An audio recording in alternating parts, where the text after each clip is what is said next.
fiquei assim meio preocupado, né? Porque eu não tenho muito costume de estar falando em público e tal. Aí daí eu fiquei assim, né? Olha, vou inventar uma desculpa para não ir no dia, né? Porque, né, nervosismo, a carne fica relutante. Mas aí quem capacita é Deus, né? Deus é quem capacita.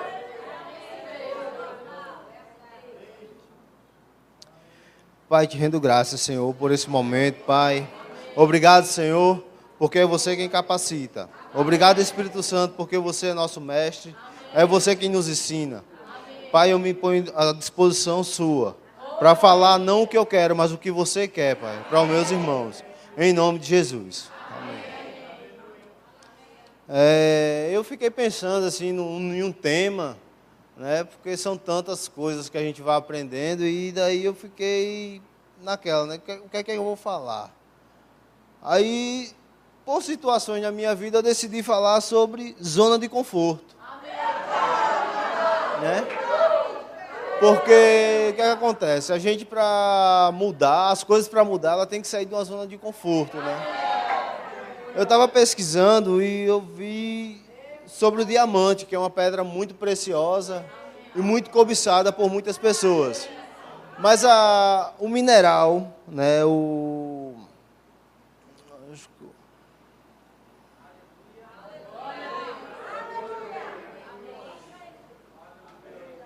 carbono, para ele se tornar diamante, né, ele tem que passar por uma pressão muito grande, né? Ele tem que suportar uma temperatura de mais de 1.500 graus, 1.050 graus, para poder se tornar uma pedra de diamante, certo? Isso aí não acontece em qualquer canto. Além da temperatura, ele precisa de uma pressão atmosférica muito grande para compactar a matéria. E daí eu fiquei pensando, né? Beleza. Só que, e o que é que serve isso para nossas vidas, né? A nossa vida, para ela ter mudança, a gente tem que sair de uma zona de conforto, né? Para a gente poder crescer na vida, no social, no secular da vida, a gente precisa sair da zona de conforto. A gente precisa doar nosso tempo para um crescimento. Por exemplo, eu trabalho, mas aí eu quero crescer. O que é que eu tenho que fazer? Eu tenho que me esmerar, eu tenho que fazer um curso. Aí isso me tira da minha zona de conforto, porque eu trabalho o dia todinho, quando chega à noite eu tenho que ir para uma sala de aula e estudar, em vez de estar em casa descansando por um dia de trabalho que eu tive. Entendeu? Aí eu fiquei pensando, beleza, mas só no secular, e aí? O que é que eu posso levar para a minha vida religiosa? Né? Minha vida com Deus. O que é que eu posso levar isso em consideração? Aí eu pensei, beleza, Maria, para poder Jesus vir ao mundo, Maria teve que sair da zona de conforto dela. Né? Por quê? Porque Maria teve que se expor a uma situação que, para a época, seria muito constrangedora para ela. Entendeu? Podia até causar morte para ela na época. Jesus, para nos dar a salvação, ele teve que sair da zona de conforto dele. Entendeu? Ele teve que ser chicoteado, cuspido. Ele teve que ser crucificado para que hoje você tenha salvação. Entendeu? Para isso, ele teve que sair da zona de conforto dele.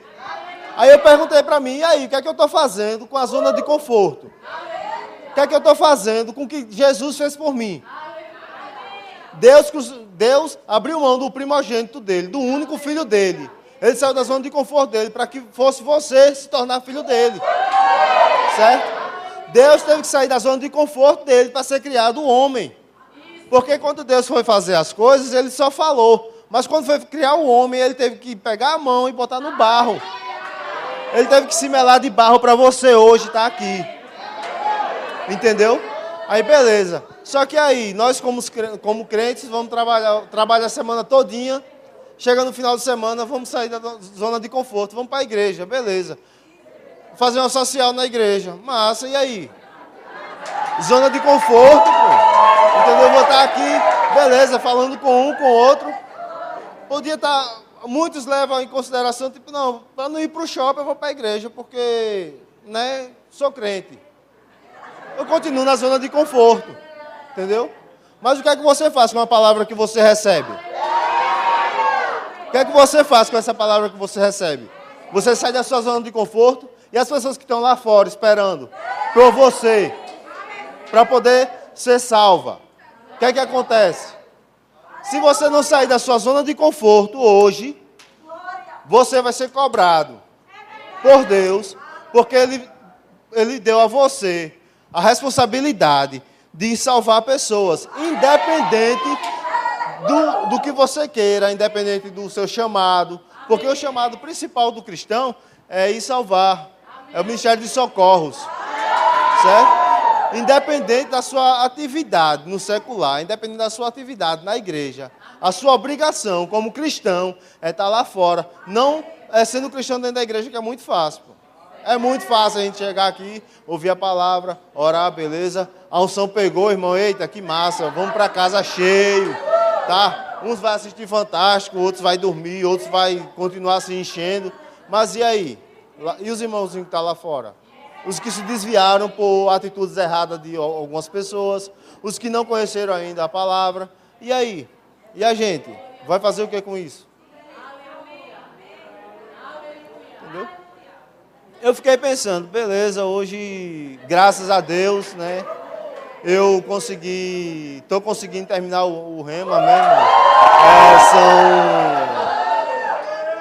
Tive que sair da minha zona de conforto, porque eu comecei o rema, acho que em 2005 ou 2006. E quase todo ano eu começava, fazia 3, 4 matérias e parava.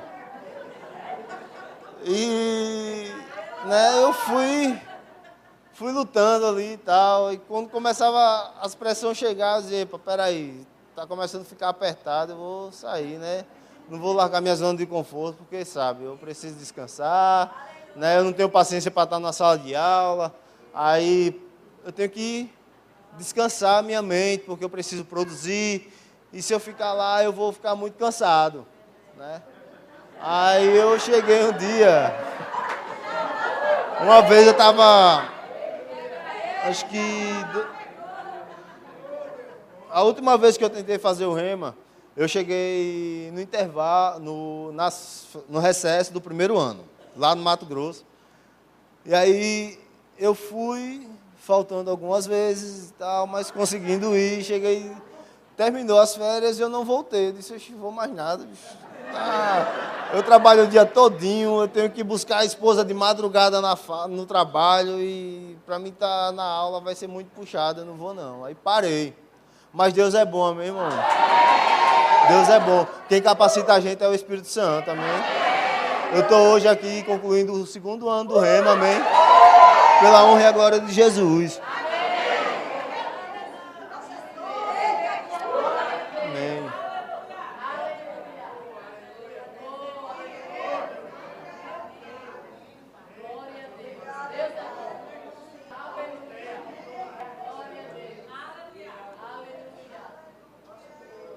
Em Romanos 5, ele fala do versículo entre o 3 e o 5, ele fala sobre as tribulações. Porque nas tribulações é onde a gente vai crescer, certo? As tribulações, eu comparo a tribulação, as dificuldades da vida da gente, como um processo de lapidação. Certo? O que acontece? Quando a gente passa por uma pressão muito grande, tem duas possibilidades. Tem dois caminhos para a gente seguir. Ou a gente para e fica no problema, ou desvia do problema e fica ali para encontrar com o problema lá na frente depois, ou encara o problema, né, e avança, certo? Porque quando você foge do problema, meu amigo, não tem para onde não, ele vai encontrar com você, hoje ou amanhã. Não tem para onde não. Você vai ter que encontrar seu problema. Agora você tem que avançar em Cristo. Amém? A gente tem que crescer, meu irmão. Romper os obstáculos. E amanhã a gente vamos ser uma pedra cada vez mais preciosa para Deus, amém? Chegar lá no céu, meu irmão, seu galardão está garantido. Sua coroa já está cheia de pedra. Porque você foi lapidado aqui embaixo. Seu processo de lapidação foi aqui. Certo? O ouro, para ele se tornar um metal tão precioso e tão desejado, ele também passa por um processo de pressão. Né? Ele tem que ser garimpado, ele passa por um processo químico, né? E ele passa por uma alta temperatura para se tornar um ouro, para se tornar uma liga pura. E daí, beleza, a liga está pura, mas para ele se tornar uma joia para você usar hoje, ele passa por um processo de pressão. Ele sai da zona de conforto dele. Por quê? Depois de um metal, ele tem que ser aquecido, laminado, e cada vez que ele é laminado, as moléculas sofrem uma pressão. Elas têm que entrar, elas sofrem um conflito muito grande ali, elas vão se esticando para poder dar espaço, para poder se formar aquela peça que tão desejada por você. Certo? E aí o que acontece? Quando ele vai esticando aquele metal, ele vai perdendo a liga. Daí ele tem que passar pelo fogo de novo. Né? Quando você vai perdendo a força, você tem que se alimentar de novo da palavra. Você tem que novamente voltar para a palavra. Porque a palavra é quem vai lhe sustentar. É a palavra, é a revelação da palavra que vai sustentar você no momento mais difícil da sua vida. Amém?